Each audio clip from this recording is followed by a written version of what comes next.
Hello, window lickers. Hello, Chaos Goblins. Hello, household. How are you today? This is an exciting Tuesday. It was a Monday Night Raw last night. And when I say that, I mean it was a Monday Night Raw last night. And we're here to preview it. Me and Kevin Kalloway, the Chaos Goblin, my co host. How are you doing, my friend? How goes it? I'm doing pretty well. We're nearing that summertime. We're getting out of the doldrums of some of this shit April weather, so maybe we'll get Mayflowers. But we'll see based on some of this weather. But yeah, it's been good. I've been hitting up. I just got a new game called Pragmata. Excellent fucking game. Man, you get all these like crazy name games out of Pragmata. Well, okay, let's hear about it. It's essentially about AIs taking over a moon base and trying to get to Earth and take over Earth, and you're trying to stop them with your own little AI robot that hacks them. That sounds like my nightmares, Kevin. I'm a conspiracy nut. I'll be honest. I bought the game and I played it through 1 hour, and I'm like, this is everything Voice has warned us about.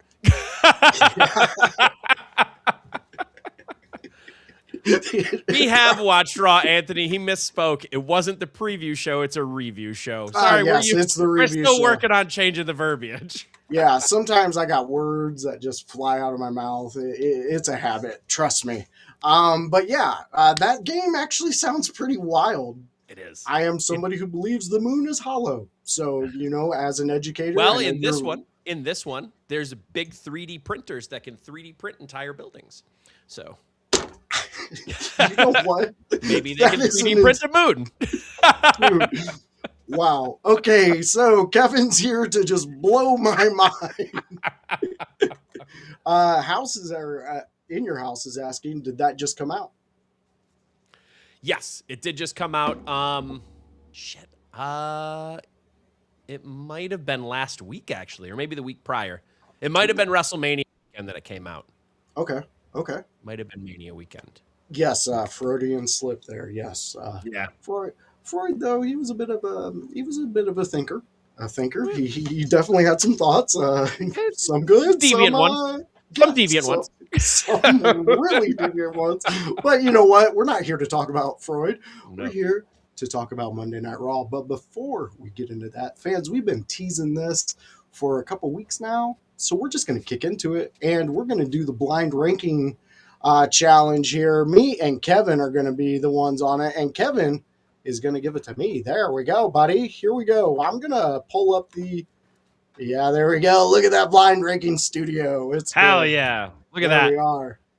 I like it. I do a too. lot. So, Kevin, let us know which one we're ranking and what we're doing here. Today, our blind ranking for Young Voice himself is going to be the college sports teams with the worst fan base. Now, to preface, I am not specifying which sport. I am basically specifying a college. Okay. So if I were to say, UCLA, which is not on the list, so I'm using it as an example, you could take that as a basketball team, a football team, the whole college. It's up to you. Okay. I know some bases can be worse than others based on how good those colleges are at sports. That's very true. So, yeah, I like that. This is going to be a fun one. Fans, get in the chat and let us know your blind rankings. So again, the way this works, just to preface everyone who doesn't know, our Young Voice here is going to get 5 ranking positions. It's going to go 1 through 5. He can only use each position once, but he does not know what comes next. I like it. This and is Grun, exciting. I will answer that question after we are done with this because I don't want to derail it. So your first college voice is Alabama. Ooh. Where would you rank Alabama's fan base? Well, as a person who has been to Alabama games and has been around the fan base, I'm going to rank them number 2. Ooh, yeah. I like them. That's a fair pick. Roll Tide, roll. So to preface, are you saying that they're some of the best fan base or the worst? Because it is worst. So you want to go lower. Yes. Can I put them at 5? I'm sorry. Sometimes just that's wanted a to make sure. Freudian. The way that you said it, I just wanted to make sure. So we have Bama on the bottom. Okay. Bama. Your second, Notre Dame. Oh, number 1. No questions asked. And I live like 10 minutes from the stadium. The fan base kind of sucks in those ones. They're not fun. They are not a fun group of people. All right. Next fan base, Duke. Ooh, Duke. You know what? I'm going to have to go 3 for the Blue Devils. They don't bug me. And I, you know what? Their football program in the past 10 years has really improved and become something to fear out there in certain games. I always had more problems with their basketball fans because they're a bunch of stuck-up snobs about basketball, and then they blow it in the fucking finals anyway. Yeah, they do. So what's your track record, bro? I love that. Next, college. The Ohio State University. Ooh. You have 2 and 4 remaining. You know what? I gotta put them at 2. I am not a Buckeyes fan or a fan of the fans of Buckeyes. That is fair. That's fair. So you're number 4 by default. The Michigan Wolverines. I'm okay with that. I was a 80s kid that grew into the 90s. So you know what? Michigan, there you're go. Okay with me, my friend. Look at that solid list right there. Yeah. Ew, number 1. Yeah, it's a rough 1 and 2. Yeah, it is. We got Anthony chiming in. Let's see what he has to say. He's saying, honestly, I will say Alabama fans are the worst because of arrogance and superiority they have. They've earned it because of dominance, but before Saban, what did they do? You know, I don't think they wonder about that. They don't wonder about the before Saban years now. I don't think they just go ahead and go for it. Yeah, I haven't found as many issues with Bulldogs fans like Georgia. I think that's what you're referring to as Georgia. For some reason, like their dominance just like has not gone to the fans' heads from what I've seen. No, it hasn't. I don't see. So another part to that is Alabama's fan base, unlike Georgia's, has a lot of bandwagon fans from all the years too. And that makes it way worse because I see a bunch of people in like Michigan waving Roll Tide roll flags. And I'm like, motherfucker, you didn't go to Bama. You're not from Bama. Get out of here. You grew up somewhere an Ohio State fan and a Michigan fan or a Michigan State fan or whatever. And then you just decided to be an Alabama fan because you liked Nick Saban. Yep. They got tired of being on a losing team. So they started cheering for a team that, honestly, they paid for what they got. I mean, hey, there's no hiding it. Shocking that they're struggling now that everyone can pay for people. Whoa, isn't that weird? Isn't that weird? A little weird. Yeah, it's insane. But hey, that's the game of football, basketball, and baseball.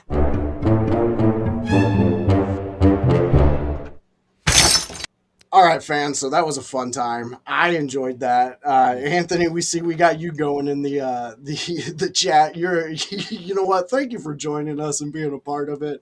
But now let's get into some Monday Night Raw.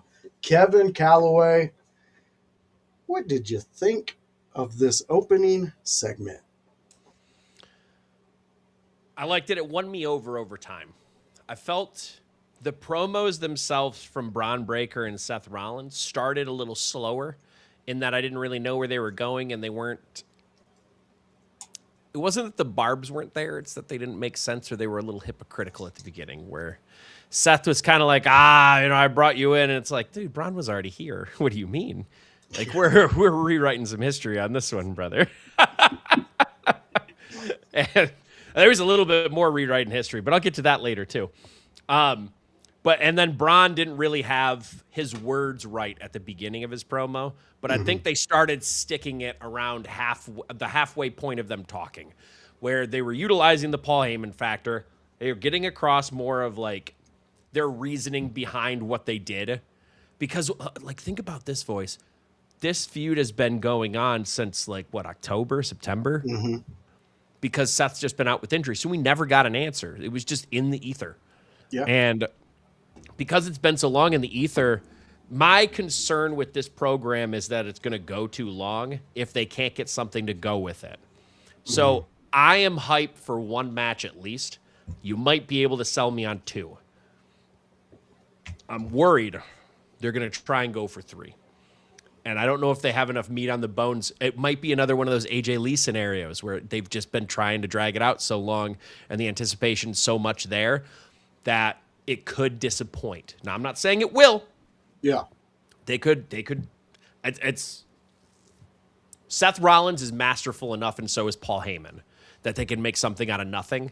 And Braun Breaker has enough intensity, let alone a mic. His promos aren't like the best, but wouldn't expect them to be. But he can sit there and mean mug while Paul Heyman yells, and we're good. Yeah. So I mean, if we're doing this right, I think we got some meat on this bone. We just got to be careful about what we're doing. But yeah, this first promo I think was a hit. Yeah, I can see from what we talked about in the chat to what we talked about before we went on live, and then what you just said, I see exactly what you're saying on it. And there was a point you talked about where they brought in the families too soon. When Seth said the Big Papa Pump thing, wouldn't it have been pretty cool to have Big Papa Pump there? Yeah.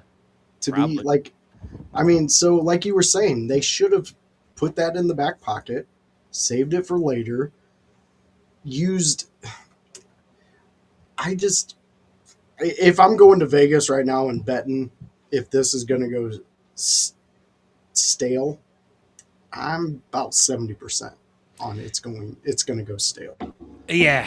I think, again, the first match is going to be good because I don't think it's stale yet. We're going to get the first time matchup. Second match, I think, could go either way. I lean towards not being stale. I'm just worried they're going to drive this into the ground. That's my worry. All right. Well, I mean, we have plenty of time to see what they're going to do with it. We do. We really do. I really think that first match is going to hit. Oh, yeah. It's going to cook. And hopefully they add something that makes it not going stale after that. And we get some actual exciting 2 to 3 matches, or at least one more. I mean, if they did a third one, they would have to add in so much stuff to keep us interested in that. Yeah. And I don't know if you have all that. And Fighting's one. Let's get to what you were saying real quick, because you are a loyal guy who tunes in for us. Have you guys talked about the WWE firings yet? No, we have not. We've touched on that. If we have time near the end, I'd actually one of them's going to come up in one of these segments. Yes, one will come up. One of them's going to come up. But yeah, we'll save some time at the end, and we will do a real quick discussion on it. I can go quick on that. Anthony's one after that. The comparison, because they did do this, the comparison between Triple H and Seth Rollins, and he sees more of an edge rather than a Triple H. I actually see an amalgamation of both, in my opinion, for Seth. Because I think he's ultimately an opportunist, but he's very cerebral about his opportunities. So he plans them ahead instead of just taking advantage. Edge, the way he was kind of conceived is, yes, he had forethought, but he also had a lot of in the moment, oh, here's an opportunity, I'm going to take it. Like, he didn't even think. Yeah. Whereas Hunter planned things out and moved like a chess piece. Like, he moved it all into position so that he would always be on top. Yeah. And I think that was always portrayed with whatever he did. I think Seth is a combination of both in the sense that he doesn't think when there's an opportunity on the board, he just does it. But also he puts a lot of thinking and puzzle pieces into place. So I actually think it's both, in my opinion. I can see that. I can definitely see that. Anthony, you know what? Hit me back with that question next week, and I'll give you my full thoughts on it.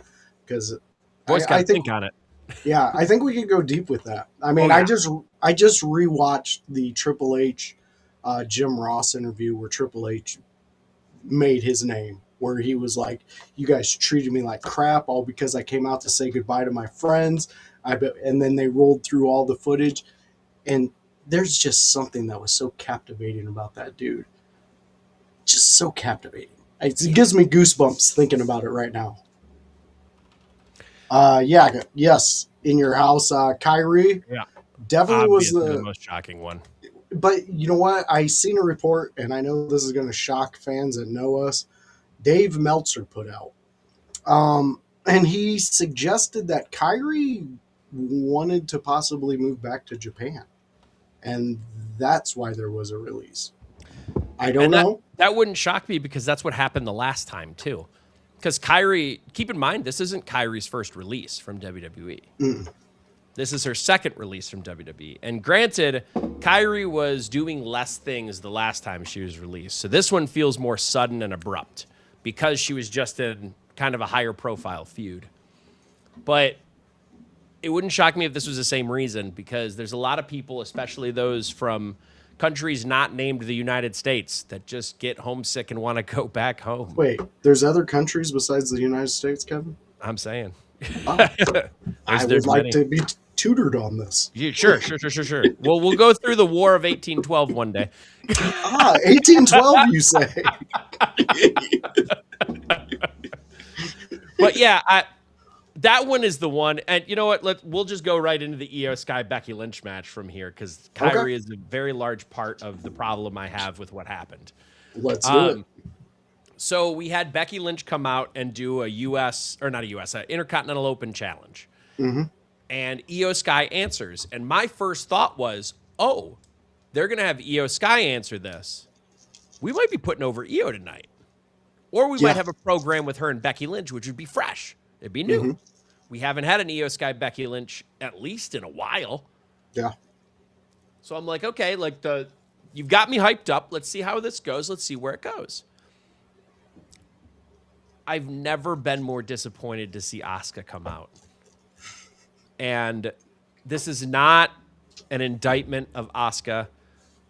I like her character. I like what she's doing with it now, especially. This is not an indictment of Io. She's an incredible talent. Love her to death as a performer. This is an indictment of how long are we going to fucking keep going with this feud? Yeah. And the person who is the literal crux of the feud, who is Kairi Sane, is not even there anymore. What are we doing? We could have finished it last week with the tag match, and it could have just been done. And we could have moved Asuka into place where she needs to be. We could have had Asuka beating up Maxine or something. I don't know. Find someone else. Get her in a feud. She can do it. And we can have Io in here with Becky Lynch, and I think that makes sense. But instead, we need the singles match. Now, the singles match is going to be good. Yeah. Problem is, at this point, it's for nothing. 100%. It sucks the amount of talent that we're watching being wasted in a feud. Mm-hmm. When the one person, and that kind of makes more sense of what Asuka tweeted to Kairi, that she will never be alone, something like that, mm-hmm. And like you said, the homesickness and everything, but we didn't get the payoff. We didn't get to see the baked bread. There's no payoff, Kevin. What do we do? Brother, I don't understand. Brother, I'm the hands in the air emoji now. I got nothing. Why? again, the match is going to be good.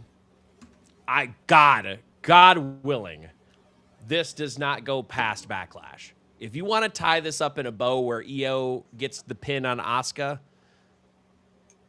I'll live. Yeah. But if you go into June and July with this feud,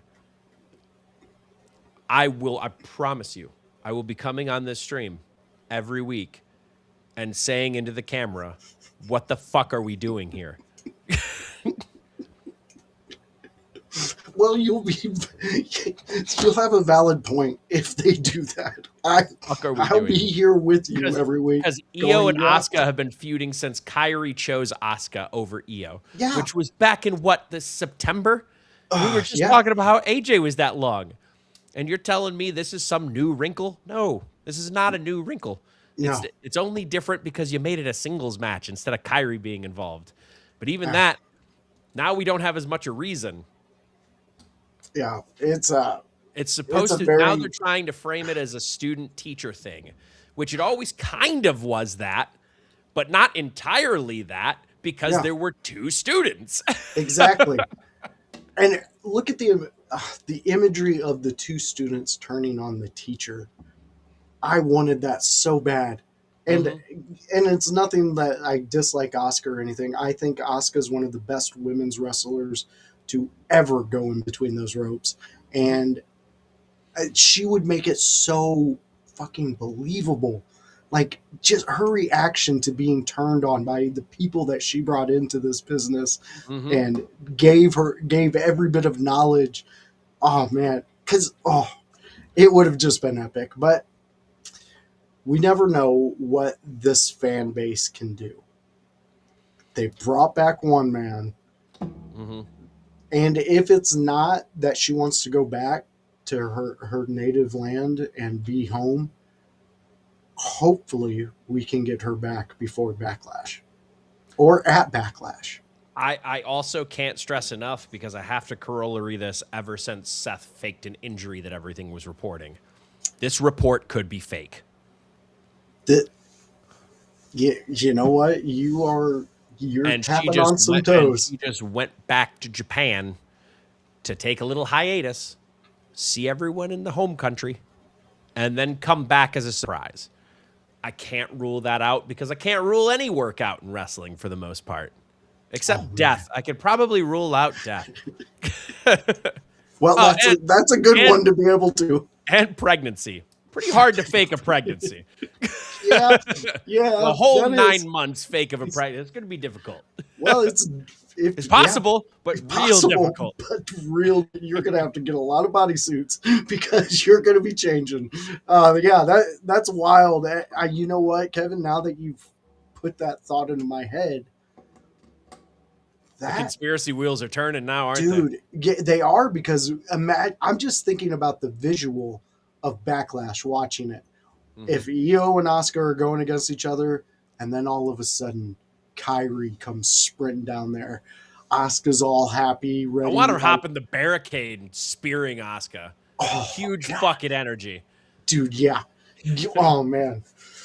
That's good. That's great. I love that, Kevin. We're putting a pin in that, because you know that's going to be a discussion. That's what we're going to be watching. I'll take Anthony's question here, too, because I think this is interesting. Between all three of them, who do you guys feel works better as a pure babyface or a heel, or that in between, that, you know, the tweener? I'll give one for each, actually. I think Kairi is the best pure babyface.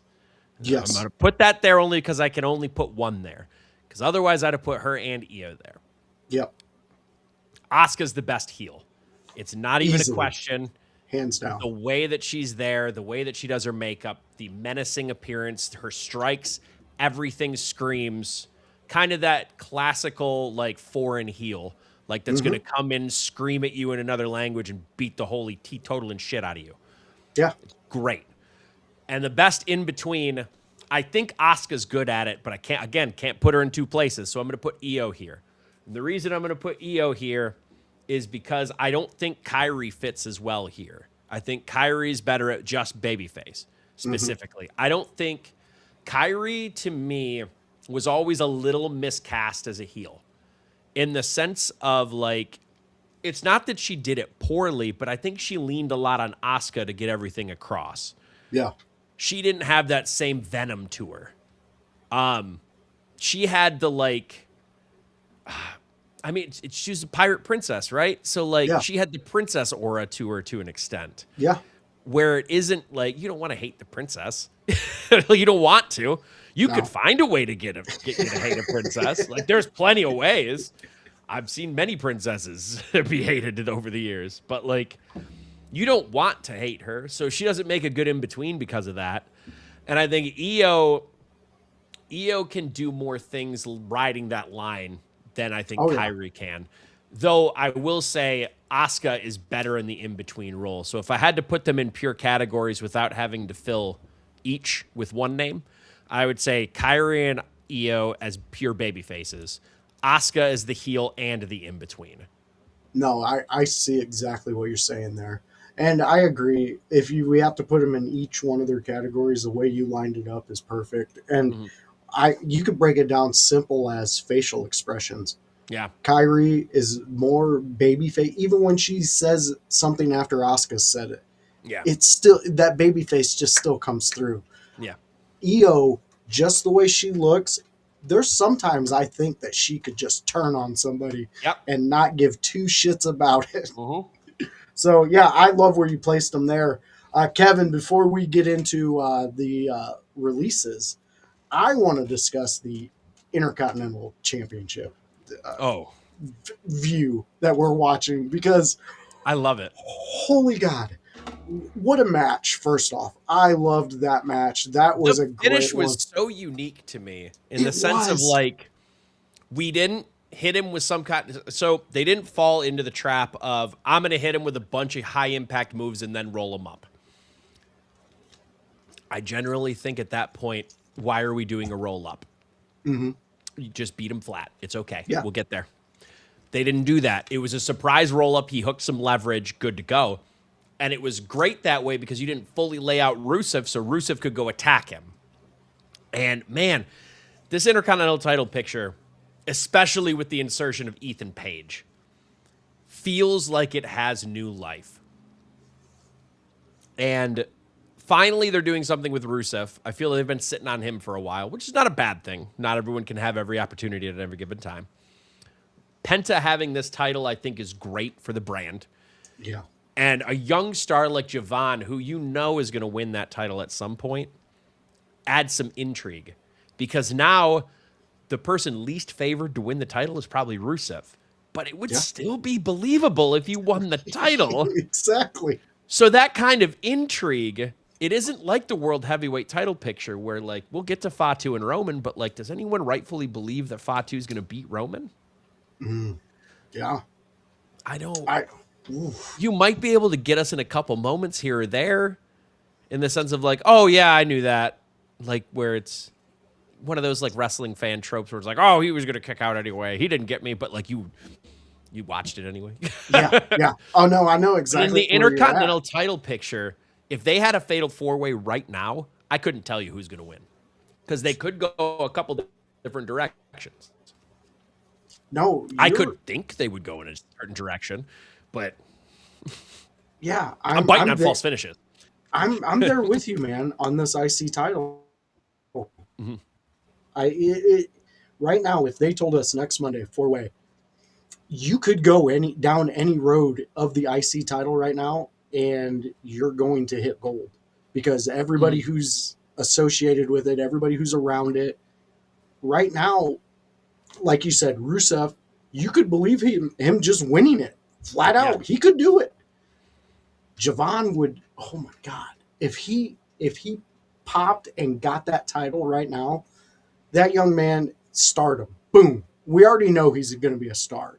But with that title this early, it's like, okay, so when's he get the world?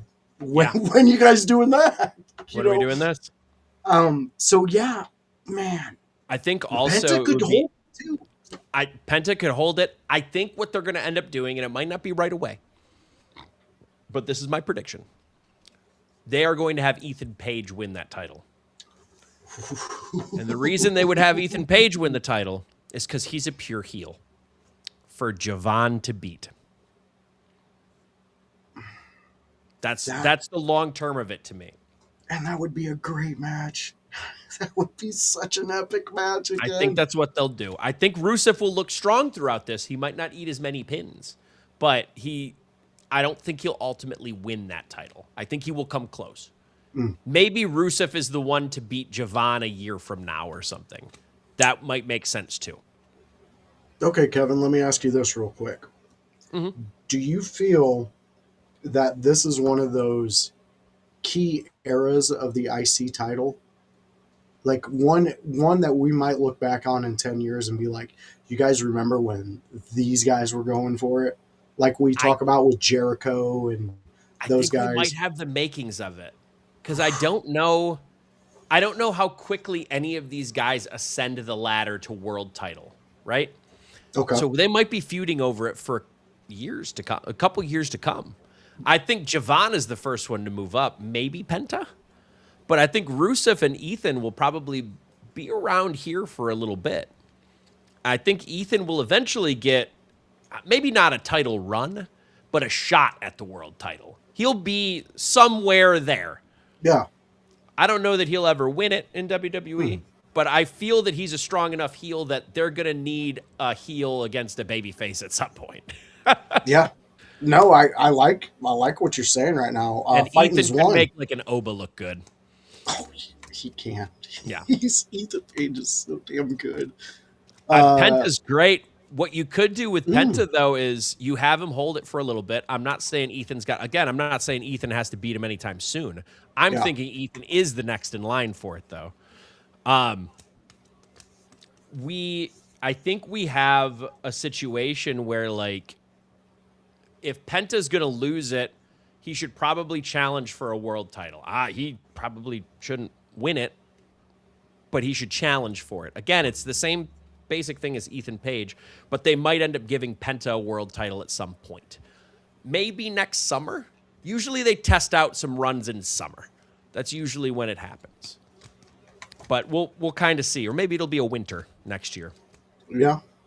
Anthony's chiming in saying, what you're describing, I have a bad feeling they're trying to turn Rusev babyface. That's the only way to make his title run for the IC. Really?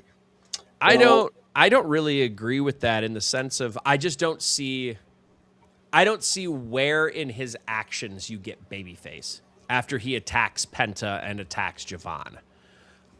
Especially after losing a match. So now he's, a piece of shit for losing a match and then attacking them because he's all butthurt about losing. Yeah.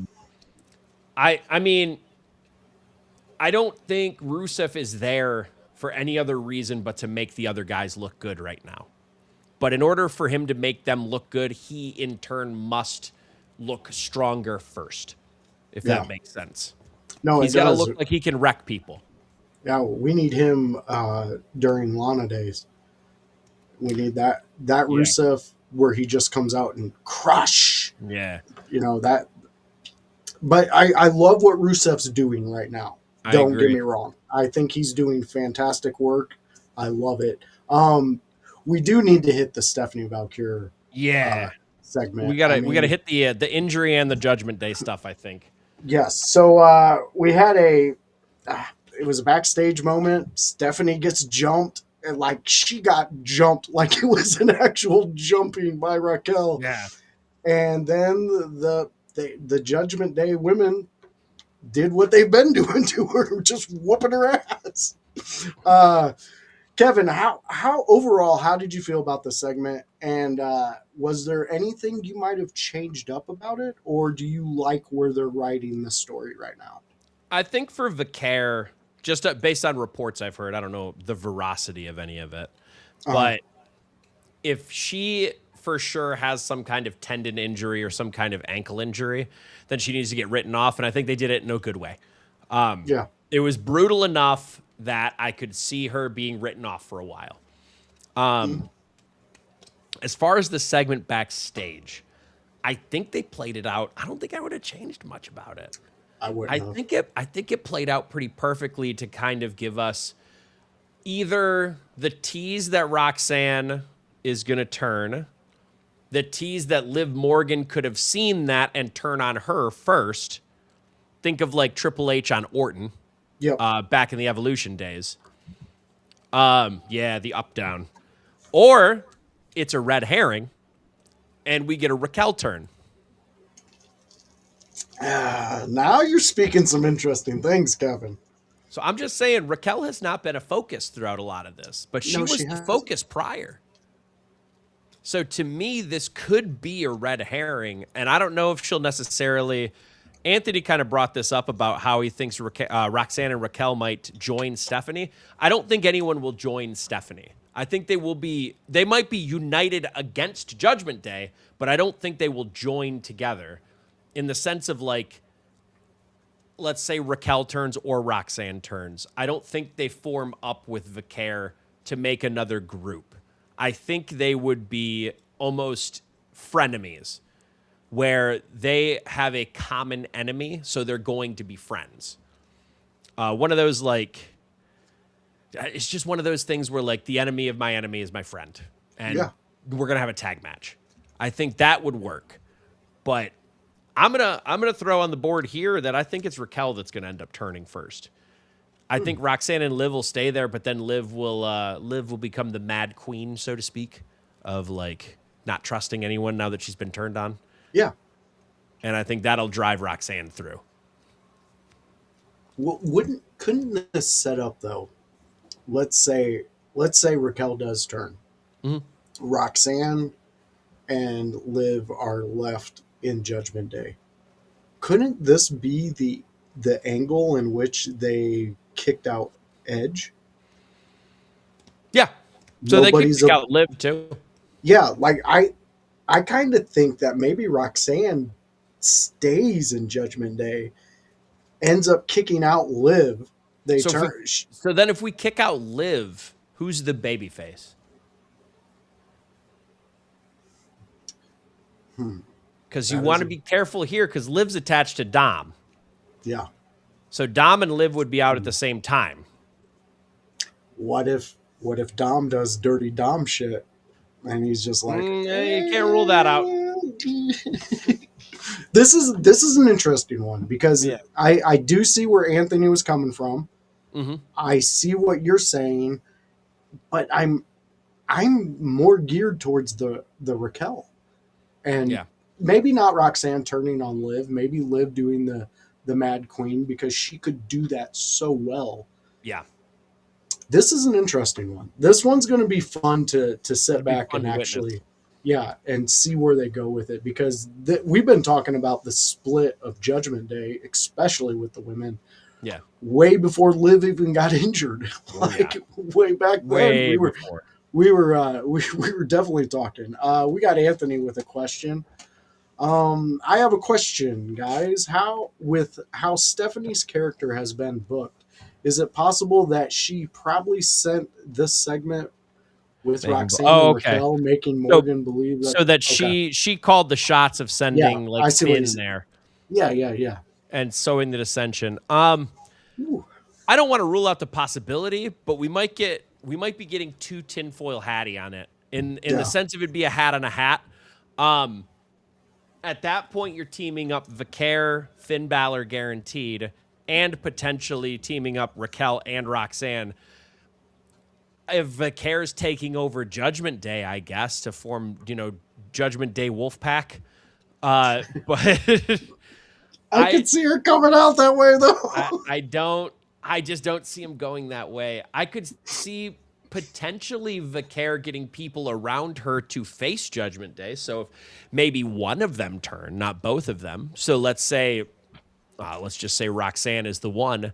Then you have a pretty ready-made Roxanne, Vicaire, Finn versus Dom, Liv, Raquel. And I think that whole thing as a group versus group would work. But I think they keep them as single entities now. I think we're going to start seeing Judgment Day start dissipating because of Liv Morgan. I think it starts tearing from the inside because of Liv Morgan. I want the final scene of Judgment Day, who's ever left. I want JD to be the last one. And they just look at JD and they're like, it's yours now. And they throw him a shirt and then walk out. Champ. There's no champ. I think that would be funny. JD just comes out to Judgment Day stuff for the remainder of ever. Shit like that makes me laugh. I don't know why. I'm a child, but it makes me laugh. I do agree, Anthony. They keep the Intercontinental title on Penta for the time being because they're setting up AAA stuff. Just to hit that one because I just missed it earlier. But I want to hit this because I know we're going to talk about releases here in a second. There's two things I want to hit before we get there. One, this one won't take long. Obafemi. I can't stress enough that what they just did with Obafemi, to me, is not even a lateral movement. I don't want to say it's a downward movement, but I just don't know what the benefit is. Unless Oba is going to have main event guys come out there week after week.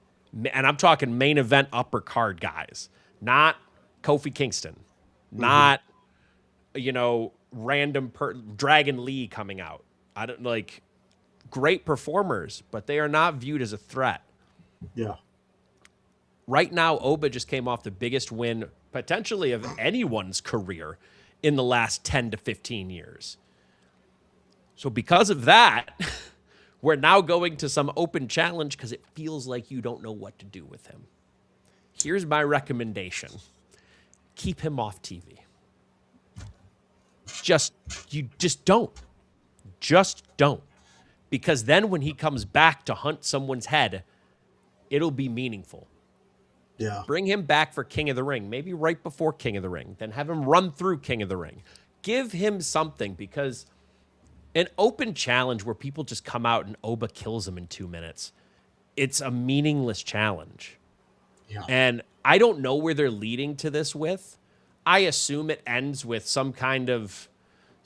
It better not end in his first loss. I don't know where they're going with this, but I assume it leads to someone big at the end of it. But right now, it's just going to be Oba comes out and kills someone. Oba comes out and kills someone. Oba comes out and kills someone. And that's going to be good for about 2 to 3 weeks, voice. 2 to 3 weeks. And then it's going to get real old. Yeah. No, I think our fans are agreeing with you on that one, too. No, it doesn't seem like anybody's thrilled about this new Oba angle. No, and I just don't get it.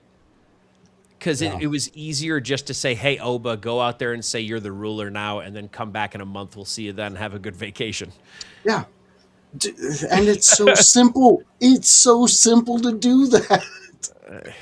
The Goldberg angle. Yeah. And so Goldberg was meaningful in his time because you could rack up numbers. The numbers were the biggest selling point to that. But in this day and age, we don't have house shows where he can rack up numbers. And we get results of everything because of the internet. So I'm pretty sure they worked the count of all the matches that Goldberg won. Because how would we know? We don't know how many house shows they're running. I don't know how many matches he won, just the ones we saw on TV. I could count those. Yeah. But if we're counting Oba wins, he's going to scratch, 20 by the time this angle's over? Yeah. That's not that impressive. No, it's not. I mean, they got to do something. And I think that keep it simple, stupid. Yeah. Take them off air. Let the suspense build. Because once that music hits, it's electrifying. Yeah. And you can get that if you take him off for a little bit. You're not going to hurt anything. All right, Kevin, I think we need to get into what these people want to talk about. They want to talk about the sadness of people.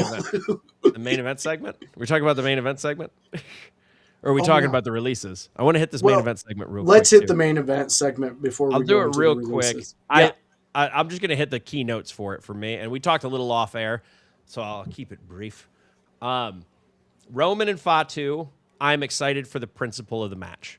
I also like that Fatu is back to being unhinged. He needed this. I also like how they kind of got there at the beginning of most of this segment I enjoyed. Mm-hmm. I think it rewrote a little history in the sense of Roman saying, oh, I had to be the one to pass off on you, Fatu.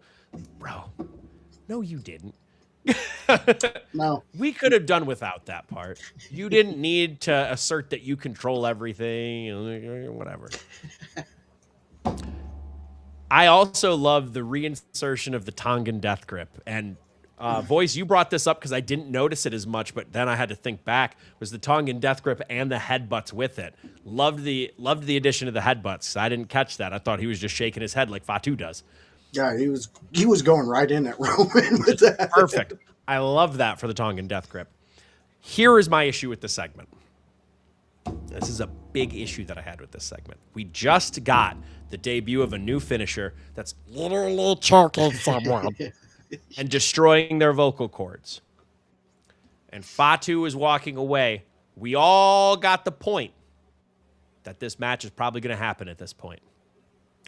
And then Roman decided he needed to really drive that point home by talking after his vocal cords were just played like a violin by the Tongan death grip. So now we're shitting on the Tongan death grip before we're even there, beating people with it. Yeah. Why? It was just as easy to stay silent. It was just as easy. You can come in with a promo package at the beginning of next week's Raw and say, I accept. And we're good. Yeah. I'm agreeing with you on this one because I remember growing up, and when that move got put on somebody, you were done. There was no talking. You were crushed. You were lucky that he released it. That's what you were lucky for. Like, I get you, man. Maybe they're playing to the fact that he's supposed to be the head man of the family. I assume that is what they're doing, but the problem with that is if you don't feel vulnerable at all, then how can I believe that person's going to win? Exactly. And you brought that up when we were talking before we went on air. And that is so, like, such a pivotal part of this whole thing. Mm-hmm. We have to believe that there is a chance Jacob is going to have this. Yeah. And when you take away the poison that this move actually has in wrestling history, what are we doing here? What are we doing? I just don't know, Voice. I just don't know. But I mean, more on that as we keep going. But like, I just didn't like how it ended. The rest of the segment was good, minus the slight retelling of history. But I'm excited for the match, and I like that Fatu is back to being a heel that's unhinged because this is his best. This is how he's going to make money for them. Oh yeah. Babyface Fatu was fine, but fine doesn't pay the bills at a main event level. No. And it doesn't get you in that main event spot. No. You got to be better. And you work better when you're unhinged. Let him go. Yep. Let Jacob be Jacob. Even though we were warned about him, let him be who he is. Yep. All right, Kevin. We got to get into it. Now we got to get into it. Okay, so we had some releases, and, well, there was the entire stable got taken out. Yeah. They're gone. Entire Wyatt 6. The Wyatt 6 are wiped out. Realistically, I was thinking about this. First of all, I don't think they ever knew how to book them. Yeah. But also, I would argue, how do we book them? With an angle like this, it ran into the same issues that Bray Wyatt ran into, where these are supernatural beings that we now have to believe are wrestlers. And we got it. We hit pay dirt once with The Undertaker, but these guys felt invincible at the get because they were destroying entire production crews, which was an awesome intro, by the way. Yeah. I did really like it.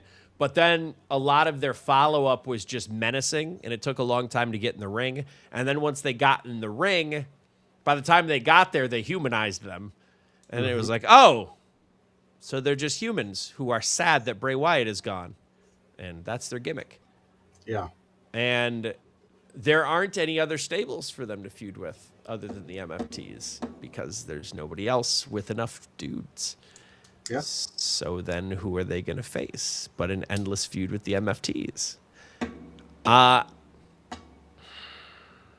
of course, the Samoans had no casualties in this release. Shocking, no. I know. Shocking, I know. Our machine guns are gone. I've been very vocal about how important. I've been very vocal about how important I feel the machine guns are to a tag team segment. And I was hurt for them after they got released. At the same time, I had to put myself in a business standpoint. If you're not going to use them, let them go. Yes. And they weren't using the machine guns, I feel, to their full potential. I honestly think at that point they should have put the machine guns down on NXT and just let them train tag teams. Just fucking give them tag teams to train live in the ring. Yeah.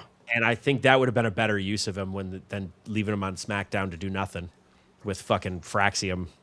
And dude, that could have wore been over amazing. fucking masks with Johnny Gargano. Like, we don't. It was just unnecessary. And Shelley and Sabin are such great minds for tag team wrestling in general, but tag team wrestling especially.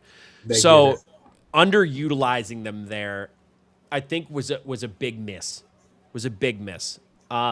But if you were just trying to use them as an up card tag team, you pretty much got what you could out of them based on how you're going to book them.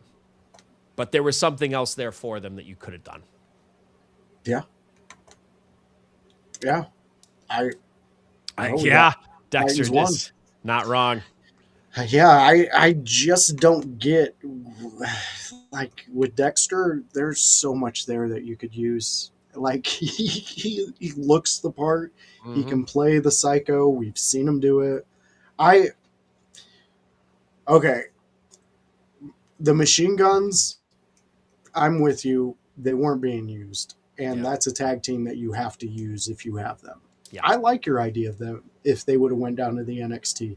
New tag teams going up against the machine guns? Come on, man. Invaluable experience. Machine guns? Like, that's going to draw in guys like us to an NXT match because we're going to want to watch what they're doing with this young talent. With the new crop. The Wyatts kind of doesn't shock me on that one. It Dexter does. About it. I think the one that shocked me the most was Bo Dallas. Really? Only in the sense that if you wanted to keep this angle alive or the character of Uncle Howdy alive, you could still do that without the group. Yeah. And I think you could make it more prolific with him without the group. Because then it's a trail of sadness trying to do things, and there's a story there. There you go. But I think the rest of the people in the group were expendable to Bo Dallas. And then it just depends on if you want to use Bo Dallas that way or not. Yeah. No, I think that would have actually made him interesting. Now, if they would have, after the debut, and we've seen the wreckage, if they would have kept the wreckage going and not disrespect Bray Wyatt's name, but if Bo Dallas would have stood in that ring and said, Bray is gone and he ain't ever coming back. This is Uncle Howdy's time. Something to that effect. Mm-hmm. I think there would have been more, but you would have had to keep going with that destructive thing. And why in the hell do you not use Nikki Cross? Mm-hmm. You guys had her dancing out there doing nothing that she is good at. I mean, she is good at that, but she's better in the ring. She's better doing a match. She's better doing all that stuff. Like, you could have used her in the women's division, brought over a mixed group, men, women, whatever you want to do, and there could have been a lot of avenues they should have took with the Wyatts, but they didn't. That's where we're at. Mm-hmm. We also had Aleister Black and Zelina. Yeah, Fighting actually mentioned that one. He said his biggest gripe is you clip Aleister Black, so you cut Aleister Black, and you have Danhausen working there. Not that he hates Danhausen, but it shows where WWE's right now. I both agree and disagree with that. In the sense of, I agree that cutting Aleister Black only a year deep into this run when you were trying to build him into a main event player, and then you just kind of said, nah, was confusing to me. Because you could have had someone who was an upper mid-card guy, potentially lower top-card guy. I'm not saying you were going to have him beat Cody Rhodes for the title or anything, but, like, you could have had him face Cody Rhodes for the title. Yeah. And it's a guy that you can actually get a match out of and do things with. To me, Zelina had run her course. Not because she's bad. I know there's some chatter about her online every so often with, mistakes or whatever. Like, it takes two to tango is what I always say, and we weren't in the ring. Yeah. But Zelina had been there much longer, so she had all the matchups. She had done all the things. Her leaving was less surprising to me than Alistair, other than they are married, so why not get rid of them, I guess. But Alistair was in an upward trajectory, winning matches and doing things. So cutting him, I agree, could be a mistake. Yeah. On the other hand of what I disagree in that statement, Alistair Black is in a role that's crowded. There's a lot of people who are trying to be in the main event scenario. There are few people who are trying to be in the comedy scenario. And Danhausen fills the role better than everyone who isn't named R-Truth. Yeah. Yeah. So, in that sense, Danhausen, and this might rub some people the wrong way, is more valuable than Alistair Black, is less expendable, because he fills a role that other people aren't. Whereas Alistair Black is expendable because other people can fill that role. Not his character role, but the role of, I am upper mid card, I am lower top card. Trick Williams is already starting to fill that role. Mm-hmm. And then you got people like Javon Evans who will start filling that role. You have other people that you're bringing up. JC Jane is going to fill that role. You know, it's looking at who you have top to bottom and where they're going to fit in sometimes. And Danhausen fits in for quick. He gets over in 3 minutes, and you don't need to do a match. He doesn't need 10 minutes to get over. Just he comes out, hey, how you doing? You are cursed, and we sell fucking 10K in merch. Yep. Yep. And kids love him. Yeah. And when you get that part, man, it's hard to kick some of those guys out because they bring in that group, that age in which the WWE pretty much hooks into you, and they say you're a lifer. Hello. Yeah.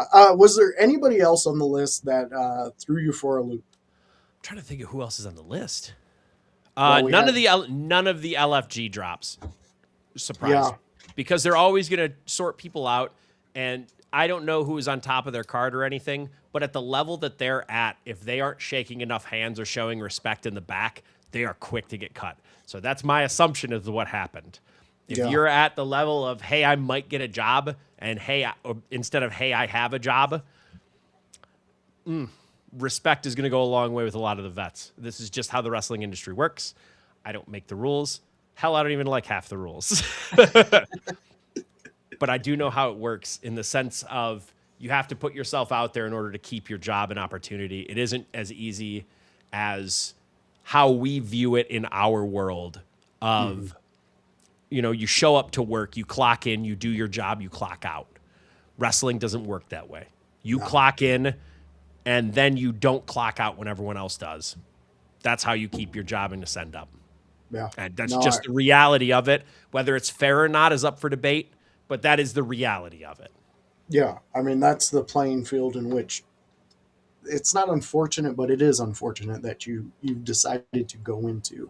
Yeah. I mean, you had Tyra May Steele, part of the LFG, Chris Island, he was let go. I'm not seeing any more names of that. I guess they were the ones. There might have been some other ones just wrapped in there. I'm not sure. On the 18th and 19th of April, we had Jelly Roll was released, I Show Speed, and Pat McAfee. Shocking. So those guys, they had short-term deals. Shocking. Yeah, and I did want to touch real quick. Grunmeister said Zoe Stark. And I will say, I do agree with you to a point because she didn't get that opportunity after her injury to kind of show. But I also understand the company's point and they can easily hire her back. But why keep her on? I don't know. It's kind of a weird situation. What they're doing with Zoe Stark is what they did essentially with Cody Rhodes and with Drew McIntyre, I bet. And this is true for just about anyone that's released, by the way. Matt Cardona said it best on a Twitter post, I think about a year ago now, for those releases a year ago. He said, everyone has three options. They can either A, go at home, sulk, and yell into a corner or yell in the internet. B, ride on your WWE name.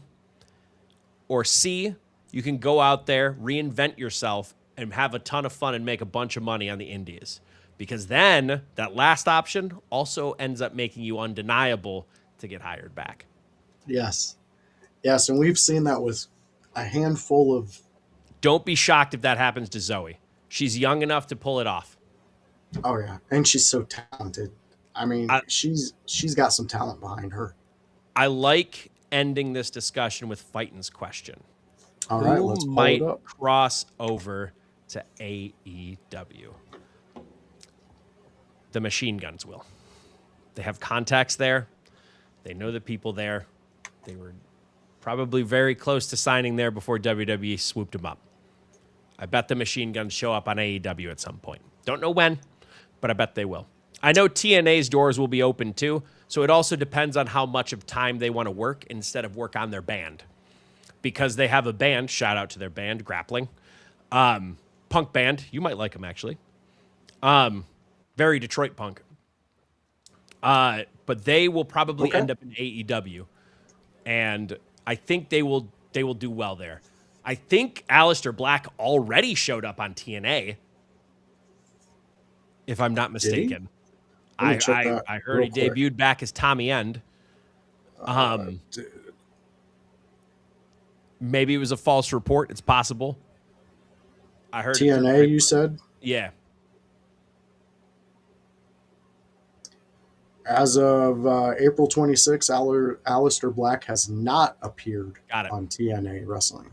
They also tape in advance, so I don't know if it's not aired. So spoilers, my bad. He has a 90-day a 90-day no compete. Okay, then no. Yeah. Until I doubt Aleister Black. I doubt Aleister Black shows up back on AEW. That's where I doubt he'll end up, because his group has dissipated without him. So I don't think there's a reason to bring him back. Julia Hart is somewhere else doing her own thing with the Sisters of Sin. Brody King is becoming a world title contender. And Buddy Matthews, I think there's a decent chance Buddy Matthews just waits out his contract at AEW and goes to WWE at this point. That's a fair... If I have to make a bold prediction for 2026. I could see that. I could really see that. And who wouldn't want to go wrestle with their wife, who's a superstar on the other show? Dude, I understand what you're saying there. Why not? You get the best of both worlds. Yep. I don't know if any of the Wyatt Six end up in AEW. That's where my mind was at. I could see Gacy. Gacy makes the most sense to me based on his background. I don't think Loomis does. Do you think he goes to TNA, though? Loomis could go to TNA. I think they would play with that psycho character. I think Rowan could go to TNA, too, if he decided to. Eric Rowan in TNA doesn't sound too bad. I think there's an outside shot of Eric Rowan getting a job in AEW, too. I don't think it's as high as TNA, but it could be AEW. Simply because of his connection to Brody Lee and everything along those lines. I think it's possible. What if he showed up and him and Brody Lee, they go with the idea of like putting him in a Brody Lee sense, and I could just see them doing that. Kind of like a de facto leader of the New Dark Order or something like that. Yeah. I don't hate that. I think that would work. Dude, it's crazy that you said that great man's name, because I just looked over in my studio and I have a big ass John Moxley and Brody Lee poster hanging up there. Yeah. All right. Zelina Vega, wherever Aleister Black ends up, is where Zelina Vega will end up. Again, I'm going to say TNA. I think it's going to be TNA. She would be interesting in the women's division in TNA. Unless she just went with the manager again, but I would kind of like to see her in the women's division there. Yeah. Zoe Stark, outside chance of AEW as well. I think she might travel the indies, though. She might reinvent herself on those rather than going to another big company. Because I think she's an unproven commodity at this point. So I don't know I don't know if she'll get a job outright, if that makes sense. No, it does. I would love to see her go to Japan and just tear it up in the women's tear up division. Stardom and like NJPW's women division and things like that. I think she would do great there. She'd do great work. They would highlight her so well over there too. Oh man, she could be a mini Godzilla over there. And then finally, the last one we haven't talked about, and I don't think this man goes anywhere but back to WWE if they decide, is Bo Dallas. I think he might just be done. He might just be done, is my bold prediction. He might just be done. Maybe he'll do like media appearances to make a quick buck here or there. Yeah. Man, that's crazy to think Bo Dallas not doing anything. Yep. Unless someone... Listen, I would love to see him come to another company and do Bo Leave again. Like, let's leave Uncle Howdy in the dust at this point. Because it's clear that no company knows how to do it. AEW, I don't trust with it. TNA, I don't trust with it. And WWE has already proven they don't know what to do with it. Bring it back as Bo Dallas. Bo Leave, baby. I loved Bo Leave. My friends used to get so mad when I would send those memes of Bo Leave. All right, guys. So we covered everything that you guys talked about that you wanted us to talk about, and we covered Monday Night Raw. But right now we need to cover where you can find us next. So Kevin Kalloway, take it away, my friend, and let them know. As always, you can follow me at Kevin Kalloway on Facebook, Kalloway Kevin on Instagram. I think it'll be Roguelike Friday for sure on my stream. That's twitch.tv/Kevin Kalloway Pro. Let's see here. I downloaded other roguelike games. Let's see what we got on the Rocket Docket here. Last week I played Slay the Spire. I think this week maybe I'll dive into Hades 2. Maybe I'll dive into some 30XX. Maybe I'll find another roguelike game, have too many whiskeys and throw money at it. Who knows? Roguelike Friday, though. It'll be around 4 p.m. on Friday. That's usually a safe bet. 4 p.m. 4 p.m. on Friday. And then I think I'm going to try and hit another one on Sunday. I think that's the only other time I have free, maybe. Maybe we see a Saturday one. Who knows? We don't know. But if you like and subscribe, you'll find out where Kevin is and when he goes live. Follow me at twitch.tv/Kevin Kalloway Pro, or follow any of the socials. I'll let you know when any things are. There you go. So fans, check out Kevin Kalloway and all the chaos that Goblin creates. So much chaos. You're going to enjoy it. As for me, fans, guess what? Tomorrow starts a new show for us. What is it? It's the WCW Monday Night Nitro Watch Along, where me and House, we're going to watch WCW. We're actually watching the very first Monday Night Nitro, and you guys can join us. It's going to be a fun time. We're going to get into some of the crazy things that WCW used to do and some of the best cruiserweight action you could catch back in the 90s. So come and join me and House. That is tomorrow at 6 p.m. Outside of that, there's a Thursday show. It's called the AEW Dynamite. Yeah. It's a fun show. It's a great show. You'll enjoy it. We recap AEW Dynamite. Me, OG Tony, and House sit down and we cover everything. We have a couple segments in there, and the one that we really like is the loves and lows. If you are a fan of AEW, we want you in our chats, and we want you talking to us about that. Exactly AEW. Outside of that, it's a Sunday show. It's a house party. You've been there before. We know you. Come and hang out with us. That's usually around 1 p.m. on a Sunday. That's where, if anybody's available by YH, we sit down and we talk that week's of wrestling or whatever you fans want to talk about. So come join us on those days. And of course, the last one is this show. Tuesdays, 6 p.m., Monday Night Raw review on a Tuesday night. You will enjoy it. I thought I said preview there for a second, but I caught myself and I only said review. So, fans, he did it. He stuck the landing. I stuck the landing. Give me a 10 because we love you guys, and we truly, truly, truly do appreciate all of you that come into this chat and give us your opinions and have some fun with us. So for me, real quick, can I plug this real quick? Do it if you want to get in on these blind rankings at the beginning of the show, all you got to do is hit up that IYH page. Yes. Or hit me or Voice up personally. We Yeah. run it anyway. Let's just cut out the middleman. Yeah. Hit us Send up. your Let us know if you want to participate in the blind rankings. We can send you a couple lists to choose from, just like I did with voice earlier, and we'll set up a call in. You can call in. We get your nice, sweet, lovely voices. It doesn't matter if it's on a phone or professional mic or a crappy mic. We'll figure it out. we will figure it out. And you can get it on these blind rankings live on this show right at the top of the hour. Yes, and fans, we got quite a few lists going. Kevin's got his list. I got a notebook of mine. We want to get you guys in on this because we think you'll have a lot of fun. If you've seen us from the Squared Expo, we had one of the best flying ranking contestants ever to do It it. was so good. The video's up if you want to catch it. Yes, go catch that video. You can see the excitement that we had, and it was great. That was the IC ranking, right? Yes. Yes, Yeah. it was fantastic.